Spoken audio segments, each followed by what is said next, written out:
going to spend much time on Madras or anything else except the quiz. I think all of you are aware that this is Madras Week, which celebrates the founding of Madras 374 years ago. And for the last 10 years we've been celebrating this, starting with what was one day and has now grown into at least 2-week celebration, but it's virtually a month celebration. As part of that celebration is today's quiz, which is a very simple one. What is a baker's dozen? 13. Who said 13 first? Chocolate there, please. You got a chocolate. All odd questions get chocolates.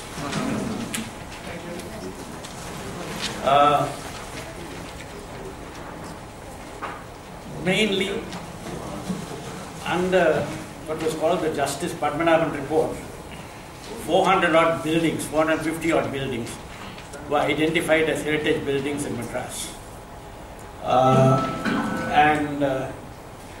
This was only in a limited area of the city itself and not in the greater Madras area. I have just pulled out from my usual quiz 25 buildings or places which are deserving of notice, preservation, and certainly awareness by all of you. If nothing else, at least this is an exercise in what I've been indulging in for the last 30-40 years on awareness building, and this is a little more of that. So we are quickly going to go through 13 questions. I'll do that very fast. And while the answers are being collected and corrected, I'll tell you the stories of the 13 buildings. Right. Question 1. This building still exists in Madras. What is its commonly used name? Am I in your way? Fill in your answer. No talking, no sounding out, no exchanges of information. Question 2. Where is this cave?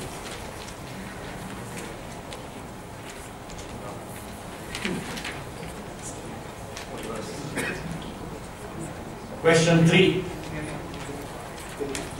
Believe it or not, this is a water body. What is its name? Question 4. Once mounted guards manned the gates leading to the government estate. What major historic building still remains in this estate? The emphasis is on still.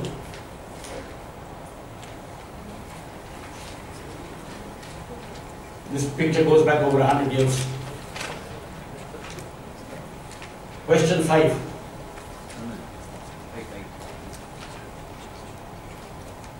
This plaque commemorates Gandhiji's first call to Satyagraha in 1919. Where is it?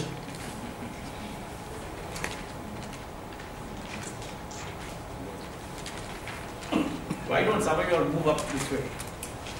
Pull up a few chairs, that will be easier, instead of straining so much to see. And there are a few seats here in front. There are seats in front. Let your seats in front. Let your seats in front. Question 6. What is this building which displays a rather different feature of a famous architect's work? All these are well-known places in Madras. 7. A picture right out of the English countryside. Where is this chapel?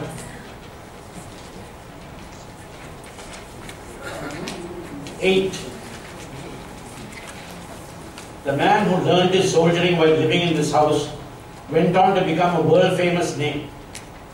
What is the name of the building and where is it?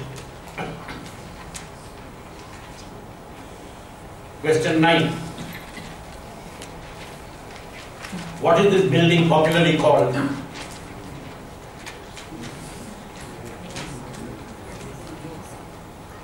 Question 10.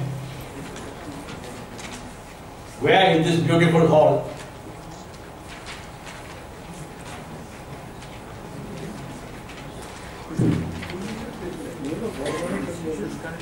It's one of the most beautiful halls you can find anywhere in the world.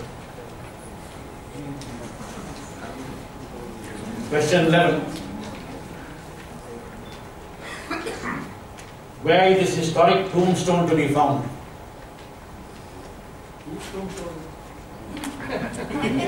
Vibal? Whose tombstone is it? But you know the answer, right? No, but where? The question is where? Yeah.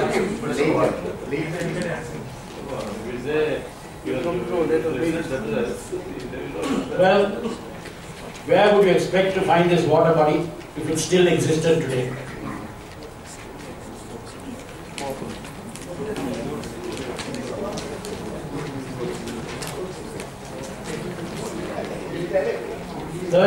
What is the date of the document granting the land on which these buildings came up?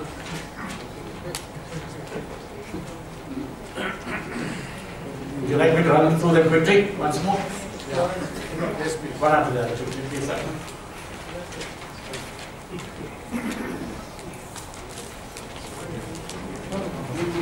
What is the common name of this building? Where is this cave? Believe it or not, this is a water body. What is its name? Once guards manned the gates leading to government estate. What historic building still remains in the estate? Where is this plaque commemorating the first call to Satyagraha? What is this building which displays a rather different feature of a famous architect's work? A picture right out of the English countryside. Where is this chapel? The man who learned his soldiering while living in this house.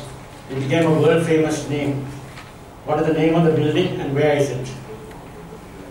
What is this building popularly called? Where is this beautiful hall? Where is this historic tombstone to be found? Where would you expect to find this water body if it still existed today? What is the date of the document granting the land on which these buildings came up? Right, we'll start collecting the papers. Kindly hand over your papers to the annex. Thank you. Hey, bitter again.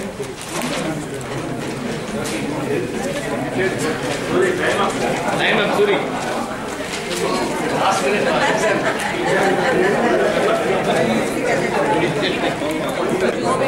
Jaipur Palace.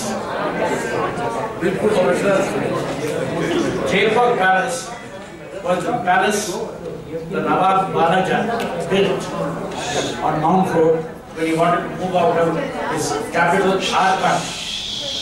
His original capital was Arcot, but it's called Balajapet now. And when he wanted to move to Madras, where the British were stationed and established themselves in Madras, he built this palace outside Fort St. George. The palace still exists like that, believe it or not. What do you think? You won't see it. What do you... Go back to the original question.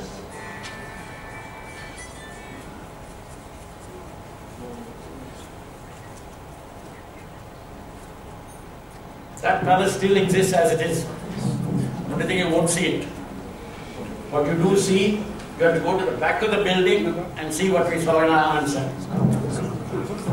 Now this building comprises of two buildings. Two separate buildings. One in front, one at the back. Does anyone know the names of the two buildings? One is Kalas Mahal. One is Kalas Mahal. Chocolate, please.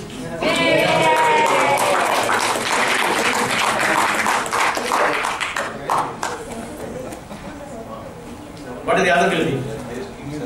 Huh? Amir Mahal. Anybody else? Anybody wants a chocolate? Humayun Mahal in the building in front. That was the Darbar Hall, which was then made into the Revenue Board office. At the back is Kalsa Mahal or Kalas Mahal, which is the palace itself. All that is now covered with new buildings right around, and you don't see anything all where you see it. Question 2.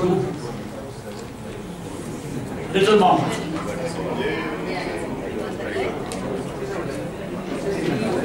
Legend has it that St. Thomas, Doubting Thomas, spent 20 years in India from 52 AD to 72 AD. He spent his last 12 years in India, and legend has it that he lived in this cave in Little Mount in Saidapet, that he would walk every day to the beach and preach at the beach, which is where he eventually was buried, and that he went to St. Thomas Mount and was martyred on top of St. Thomas Mount as such.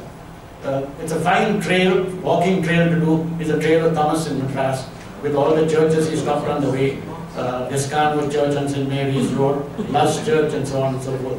They're all connected with the story, and it's a fine walking trail to do sometime. But this cave is inside this, and that is the original Portuguese church dating to the 16th century. This is, God knows what type of architecture it is. That's modern architecture. 3. Buckingham Canal. Buckingham Canal, in my lifetime, I've gone by boat from Mylapore to Mahabalipuram, and I'm sure several others here have also done it at some point in time. You saw the state in which it is today. And that is a particularly good state before the metro got built, or MRTS. Once the MRTS got built, you don't even see that water in most of the stretches, which is why Mylapore gets flooded as such most of the time. Right, now, question beyond this, chocolate at stake. How long is the Buckingham Canal? Approximately. 60 kilometers. 400. No, it goes up to Andhra. 220 kilometers. 350 kilometers. I think it's 475, 400. 400 odd a day from here. 400. Chocolate here. It's well over, it's nearly 500 kilometers. And it stretches from Ganjam in Orissa to Madras in the south. There were 2 separate canals from Ganjam up to the Pulikkad area, and then from south of Madras down to Markand. In between was built the canal that we know of. It was done as famine relief work, and a 11-kilometer stretch was built in between as such, linking this. You could go all the way. It's still functional in Andhra. Much goods are still transported in Andhra. Some of it is still done in southern Tamil Nadu. This stretch is still to be cleaned up, and you will never get it cleaned up again. But it will be a wonderful waterway. Just look at that picture of 100 years ago. Next. Raja once banqueting hall. What was the other famous building inside government? Government guest house. Government guest house. Government guest house. Government guest house. Memorial Hall. Anybody else? MLA hostel. All right, you're getting there, but give me the correct answer. Assembly. Omandura. State was Omandura. Omandura. Omandura estate is the name of the estate. What is the other famous building? State Assembly. In fact, that is the older building. Police office, a police office was there. MLA hostel, police office. I'll go back one step. Huh? High Court.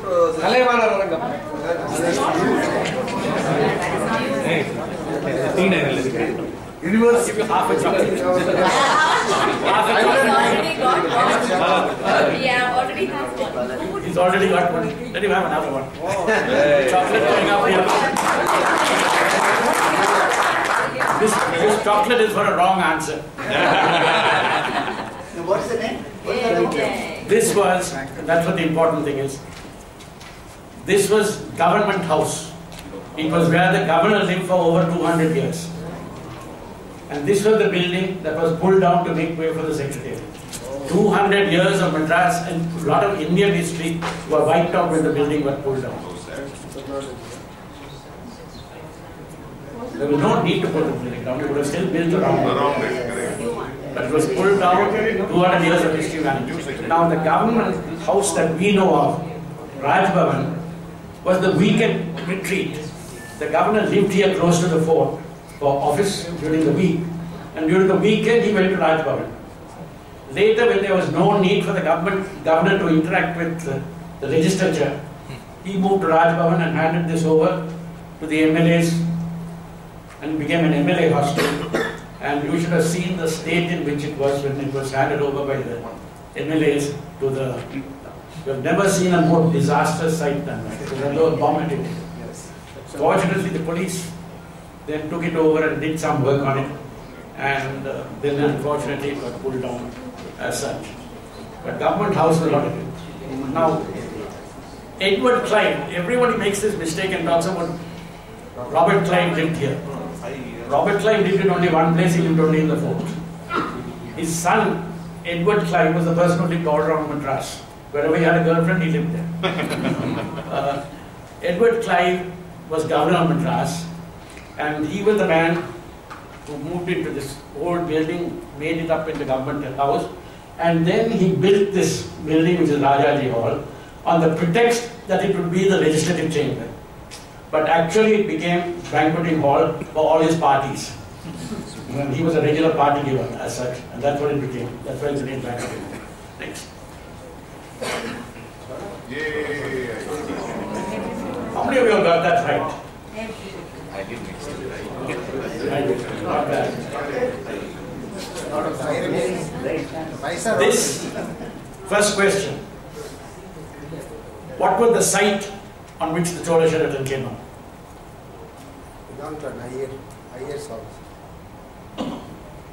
Anyone? What was the site on which?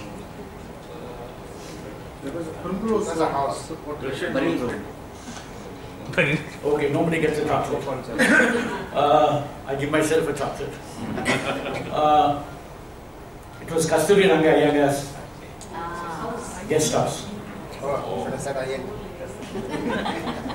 Kasturi Ranga Iyengar's guest house. Second question. Who was living in it when they discussed this question with Gandhiji and the call was made for Satyagraha? Who lived in that house? Rajaji. Who said Rajaji? Chocolate. Rajaji was staying in that house, and Gandhiji came, when he came to Madras, Kasturi offered his president, and that was when they first met and had a lot of discussions on the freedom movement and things. That was when the Rowlatt Act was passed, and then it made the call for Satyagraha. Now, this is probably one of the most important acts in Indian history, the call for Satyagraha. This was where the freedom movement really began. 7 people recognize it. This is the tragedy of it. Next. That is the building. General Post Office.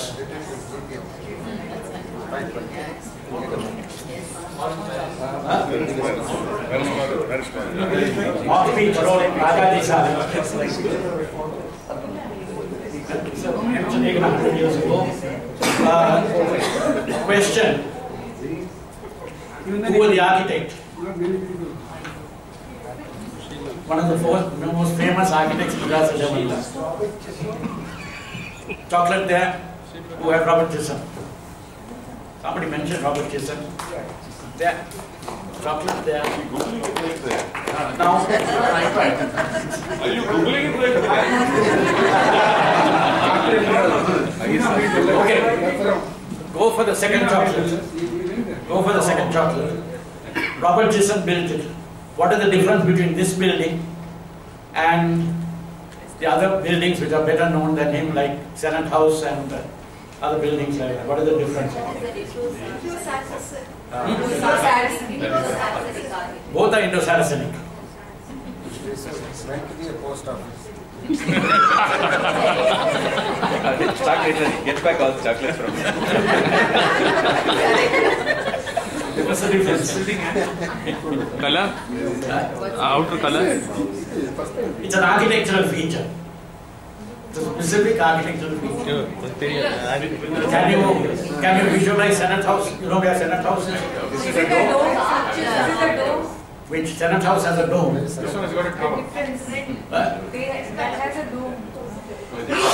Which has a dome? Should be a building. Which has a dome? Senate House. Okay, Senate House has a dome. What does this got? Doesn't have a This is not a dome. This is not It has got the tiles on the road. Okay, I'll give you a chocolate. Chocolate jacket. What was the charge? The main thing is, Give the cover. his early buildings used the Islamic dome. If you look at Senate House, it was all domes all over the place, and we'll see something later. But he went to Kerala and built the Napier Museum there and fell in love with Kerala architecture. Thereafter, instead of using domes, he adapted these based on Kerala architecture. You find this in several places where he built buildings. He adapted the Kerala style of architecture instead of the Islamic dome. But isn't that very Anglo-Saxon kind of architecture? It's an adaptation. Next, please. St. George's Higher Secondary School in Orphanage. Question, where is it? Of course. Who's being the answer first, I think? Opposite. Chocolate here. 100 years old. Most 100 years old school. Okay, let's go. I'll take it one step further. Another chocolate going. What is significant about the school? Oldest, more than Oldest 150 school of years India. old. It's the oldest school of India. I'll give you the chocolate, but adapt the question, answer. In Chennai. In Chennai. Madras. Oldest school in Chennai. You're right. Just adapt it. First Anglo-Indian school. With a hostel facility. You know, all of us, whatever language we learned in, whether we studied in English, Tamil, Telugu, Hindi, we have all followed a pattern of education which the British gave us. We haven't changed in one bit. We haven't gone back to the old Gurukulam system, we haven't gone back to any, we haven't created some new system. We have a Western style of education. And this was the school which had the first Western education offered. And it was the pattern that was followed here, that all of us follow to this day. This is the oldest school, which derives from a school in which church? France. It derives South India. CSI. CSI. a particular church at the beginnings of this school. No one. Virtually everything had its beginnings there. St. Mary's in the fort. First library, first hospital, first school, everything virtually went around St. Mary's in the fort. It is one of the most significant places. And if you haven't been to St. Mary's in the fort or the fort, it's a visit you should take someday. Next. Wellesley House in Fort St. George. Wellesley House in Fort St. George. Question, who was Wellesley?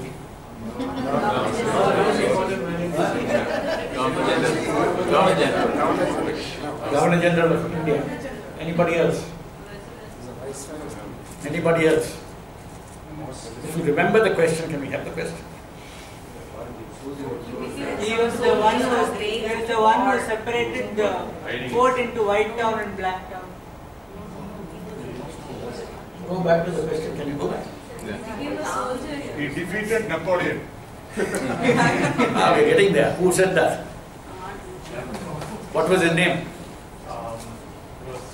Only half a chocolate. What's the other half? You better still give me the answer. Lord Wellington, Lord Wellington. Huh? Lord Wellington, if you're not. Come on, you all got it on the tip of your tongue. Nelson.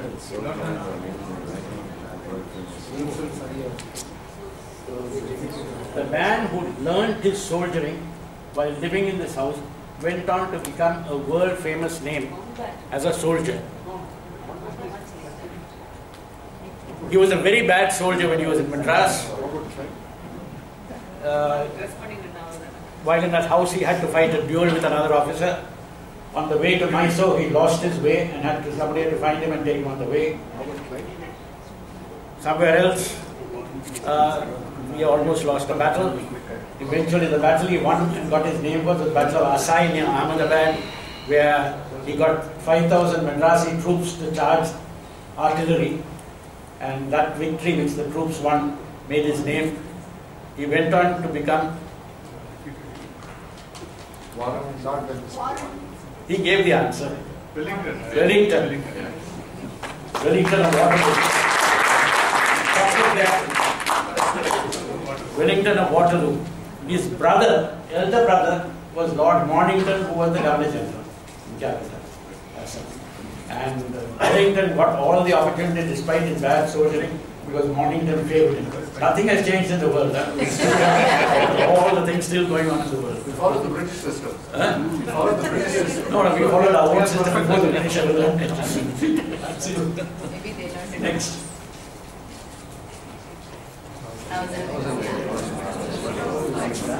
This is the original mosque.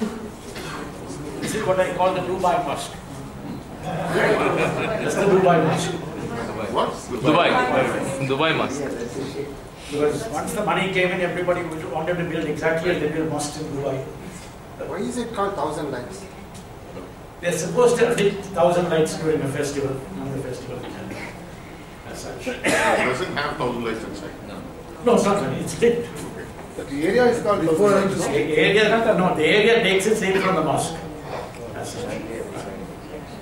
But that whole area used to be a Muslim area at one time. What is now Greens Road and all that. All was part of this territory.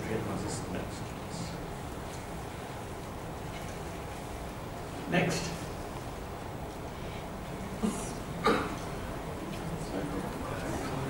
This is the main banking hall of the headquarters of the Bank of Madras, now unrecognizable in the main branch of the State Bank of India.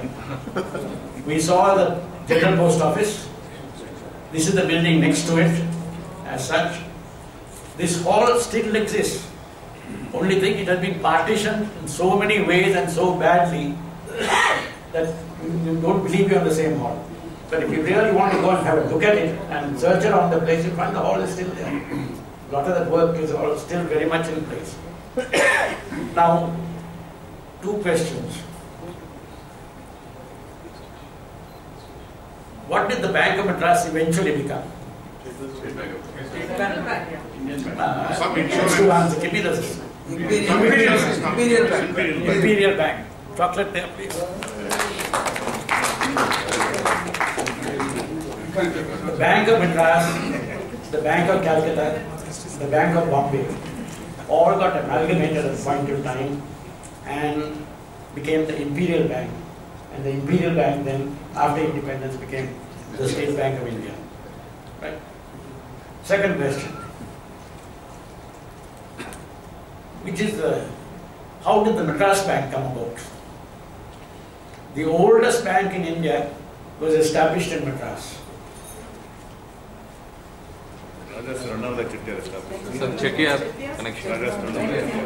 We are talking of the 17th century. Rajanamla India wasn't even thought of at that time. Some British Chettiar. settlements in Fort St. George wanted to put their money in a safe place outside the fort. Not quite. What you say is right. I'll give you the chocolate anyway. No, the oldest bank in Madras, in India, the Western style bank, is the Governor's Bank. It was established by the Governor and his council in Fort St. George, in the fort, to protect his money, their money. 2 or 3 other banks also established, all of them merged together to become the Madras Bank. And this was in the 17th century, long before the Chettiars were ever into business. Right? And the Chettiar, I guarantee you that. Next.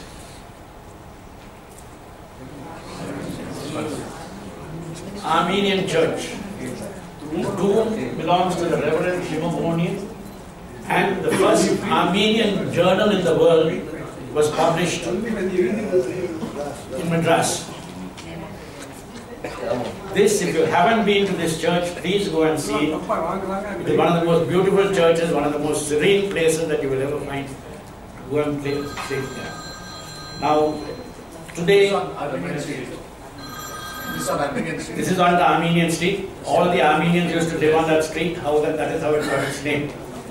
Now, today there are no Armenians left in Madras.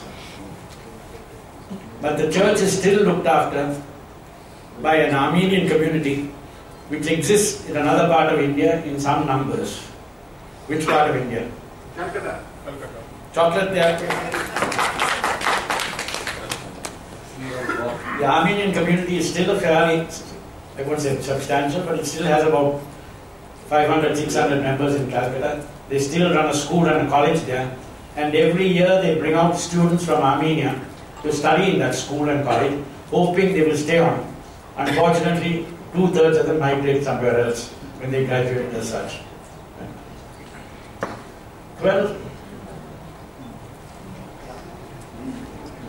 the moat of Fort St. George. Fort St. George has 2 moats. These pictures, just look at the walls, how thick they are in Fort St. George. There are 2 sets of walls like that and 2 sets of moats around it as such. Can you go back to the whole picture?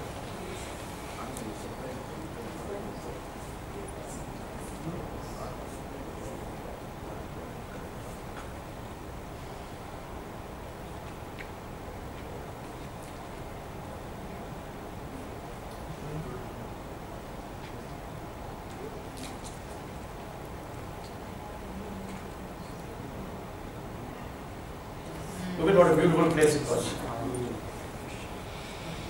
There was always a regiment in the fort, always. And every evening at 4 o'clock you find them fishing out there. And it was a recreational place for others who used to come there in various places. You saw what today's state is in.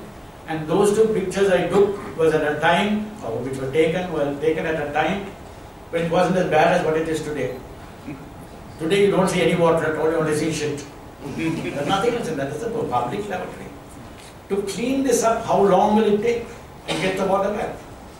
It's not going to cost anything. We just don't seem to care. Last question.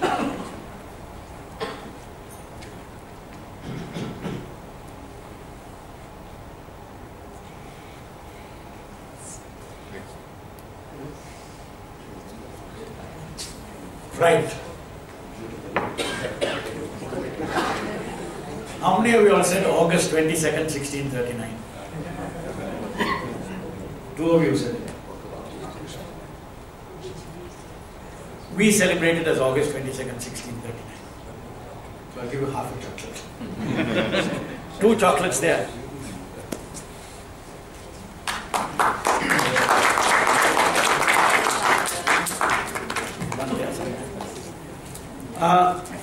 The thing is, why is it July 22nd? The man who negotiated for the settlement was a man called Francis Day. His boss was in Machilipatnam called Andrew Kogan, and the man who did the negotiations was Beri Timmakka, who was the Dubash of Francis Day.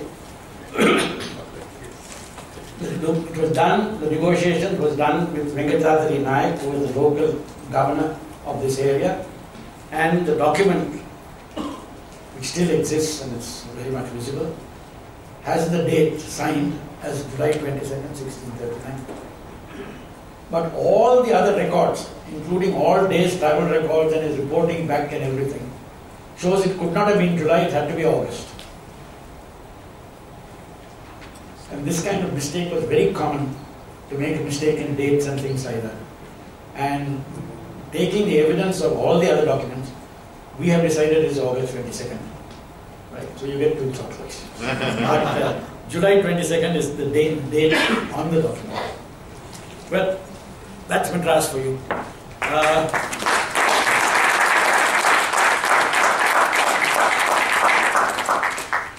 It gives you some idea what the history of this place is, it gives you how important it is, why Fort St. George is what it is, and so on and so forth, and why we should take a little more effort. I would have recommended this to Rotary clubs elsewhere. I do it again. Many of you all have fancy names. I made this appeal once to Rotary Club Keelpark. Rotary Club Keelpark had only one member belonging to Keelpark. I said, why don't you go and discover the club after which you are named? And the next year they went out during Madras week and went on a walk around Keelpark and discovered what Keelpark is. And Keelpark has such a fascinating story if you go to Keelpark. Similarly, each of your clubs has some name, must be taking its name from something or other. Go and explore it next. Madras week, form a gang, get somebody who knows the area well, go around, see what there is, and discover your own little area first, and then we can spread it out further and further. That's my appeal to you. Let's Madras week keep going. We are only catalytical. We don't organize anything. It's up to you to organize it. And so, before we wind up, who are the winners? First prize with 7 correct is E.S. Vijay Kumar, Chennai Towns.